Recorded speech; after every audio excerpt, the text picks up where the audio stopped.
안녕하세요. 교정이 알고 싶다. 교알TV 교정과 전문의 형재영입니다.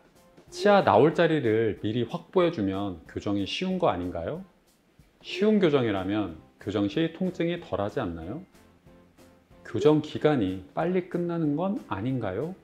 아이가 조금은 덜 아프고 편하게 교정 받았으면 해서, 혹은 내가 교정 진료 받기가 너무 무서워서 조금이라도 교정 기간이 짧았으면 하는 마음에 교정 상담 시에 난이도에 관해서 물어보시는 경우가 상당히 많습니다. 병원의 정책마다 다르지만 환자분의 난이도에 따라 치료 비용을 다르게 받는 경우도 상당히 많습니다. 교정 난이도 문제에 있어서는 의사들끼리도 의견이 달라지는 부분이 있기 때문에 환자분 입장에서는 당연히 잘못 알고 계시거나 궁금해 하시는 경우가 상당히 많습니다. 그래서 오늘은 교정 난이도에 대한 문제로 얘기 드려볼까 합니다.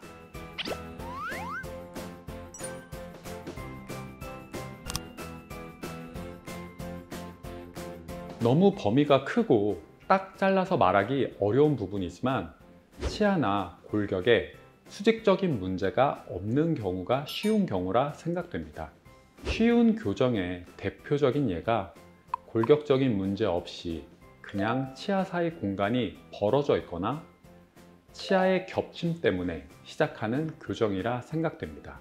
사실 이 모습이 대부분의 환자분들께서 교정의 필요성을 인지하고 교정을 시작하는 계기가 되고는 하지만, 이와 같은 문제만 있는 부정교합은 쉽게 해결 가능한 문제입니다. 앞서 언급드렸던 수직적인 문제에 대해서 자세히 설명드리면, 치아가 깊게 물려서 아래 치아가 안 보이는 과계교합 형태 문제와 위아래 앞니가 교합 시 안 닿게 되는 개방교합 문제 같은 게 수직적인 문제입니다. 이 같은 문제가 좀 더 난이도가 높고 재발 가능성도 높으며 무엇보다 교정 기간도 길어질 수 있는 부정교합입니다.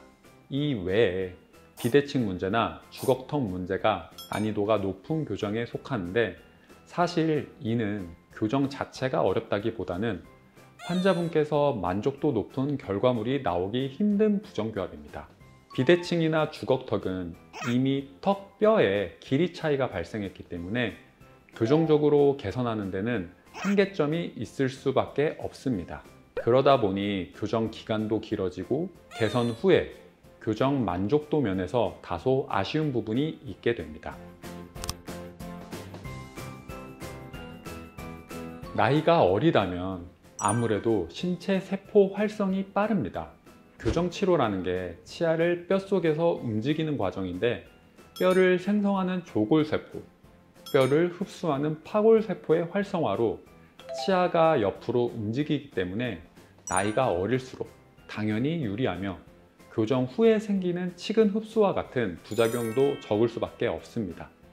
이와 같은 이유 때문에 어릴 때 교정을 하는 게 좋다는 말이 있는 것이기도 합니다. 그래서인지 교정 진료 진단을 할 때 나이에 따라서 조금은 다른 진단을 내리고 치료법을 제시하게 됩니다. 아무래도 나이가 많으신 분들일수록 최대한 보수적으로 치아의 움직임을 적게 하는 방향으로 교정을 진행하고, 어린 친구들은 치아의 움직임이 많더라도 좀 더 유리한 외모의 변화를 가져올 수 있는 방향으로 진단을 내리게 됩니다. 많은 사람들이 잘못 알고 계시기도 하고, 이 문제 때문에 너무 일찍 교정을 시작하시는 경우를 많이 봤습니다. 물론 전혀 틀린 말은 아니지만 그럴 만한 가치가 있는 문제인지는 생각해 볼 문제입니다. 치아의 겹침은 대부분 공간이 부족해서 생기는 문제입니다. 이 문제를 해결하기 위해서 공간을 미리 넓혀 놓고 치아가 자연스럽게 제 위치를 찾아가게 한다는 건데, 오히려 치아를 가지런하게 피는 것보다 치아 배열 공간을 넓히는 과정이 시간도 오래 걸리며 불편할 수 있습니다. 가장 중요한 점은 공간을 벌려놓는 과정만으로 교정치료 자체를 피할 수 있다면 적극 권유하겠지만, 사실 대부분은 결국 추후에 교정을 다시 하게 되는 게 일반적입니다. 한마디로 교정을 2번, 3번 하게 되는 과정을 겪게 됩니다. 만약 교정 장치를 제거하지 않고 유지의 개념으로 장치를 남겨둔다면 흔히들 알고 계시는 턱 교정이 아닌 치열 교정은 치료 기간이 보통 2년이거나 그보다 더 짧게 걸리는 게 일반적인데, 교정 시작 시점에 따라서 영구 치아 맹출을 기다려야 하기 때문에 5년까지 걸리게 되는 경우도 상당히 빈번합니다.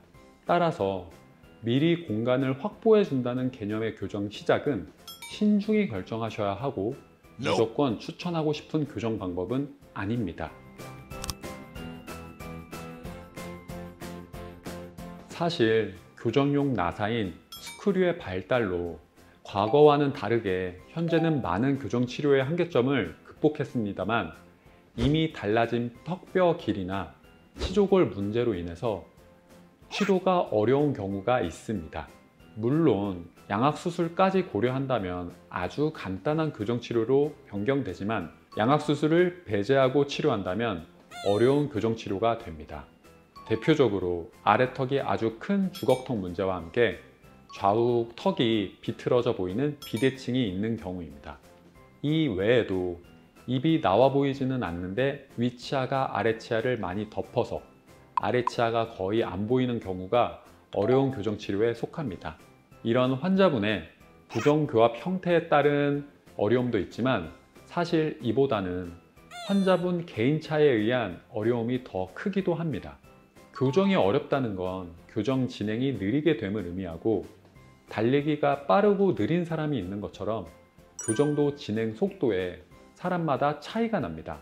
그냥 겉으로만 봐서는 예측하기 어려우나, 교정 진행이 느린 사람들은 평균적으로 저작근의 힘이 센 사람들이고, 대표적으로 아래 사각턱을 가진 나이가 많은 남성분들이 여기에 해당됩니다. 위아래 치아의 교합 문제는 교정을 진행하는데 많은 장애물이 되는데, 단순히 식사를 할 때만 위아래 치아가 닿는 것이 아니고 음식물이나 침을 넘기는 연화 과정에도 위아래 치아가 닿게 됩니다.